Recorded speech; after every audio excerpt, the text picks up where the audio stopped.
Jake Paul recently announced his next fight versus Nate Diaz set for August 5th. The two have publicly traded blows at each other the past 18 months.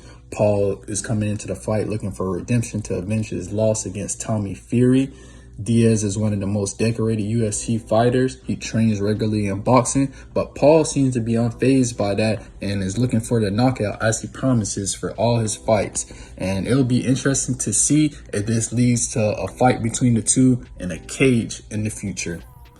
Kevin Durant, easy money sniper. This guy is a baller. A lot of people tend to criticize Kevin Durant for going to good teams and forming super teams. But the fact of the matter is, every time that KD steps out on that floor, he's going to give you a good 30 a night. He's not looking for other people to shoulder the load. And most importantly, he's going to make those around him better, because that's what superstars do. When I first got the news that he got traded to the Suns, I thought, instant championship contenders. They got CP3 setting everybody up, aiding down low on the defensive end and grabbing the boards, and D-Book is going off every night. This is a team that's unselfish. They believe in themselves, and they have every tool to make a championship run. I feel like if KD never stepped on that line, there would never be a discussion of if he would win another championship ring. The Hawks and Heat faced off last night for the 7th seed in the Eastern Conference playoffs. Coming into the game, the Hawks were 3-0 in those scenarios, and their streak continued with a 116-105 win.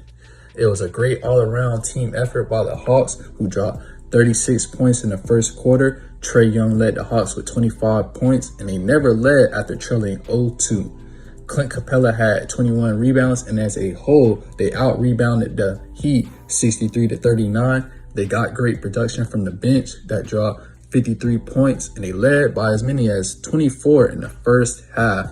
Next up is a matchup with the Celtics, and if it's anything like the season series when the Celtics beat the Hawks 3 times, they are in some trouble.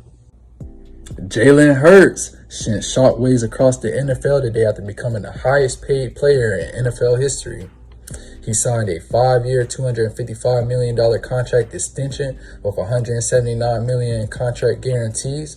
He had an outstanding season last season, going 14-1 as a starter, the most wins in Eagles history, and he accounted for 43 total touchdowns, another Eagles record. He went on to lead them to the Super Bowl. He was the MVP runner-up. He went to his first Pro Bowl. There's nothing this guy can't do. He's been steadily improving since he's been in the league, and with a no trade clause, he's locked in. That shows the team's faith in him and still gives them flexibility to add around him. I'm excited to see what Hurts does in the future. Kurt Warner, one of the all-time greats, had 2 MVP seasons with the Rams, starting with the 1999 season. During the 1999 season, he led the league in completion percentage, touchdowns, and passer rating, and he also led the Rams to the Super Bowl, where he threw for a record 414 yards and won Super Bowl MVP. Also, that was the Rams' first title. During the 2001 season is where he won his second MVP. He led the league in all major passing categories, and he led the Rams to another Super Bowl, but this time they came up short.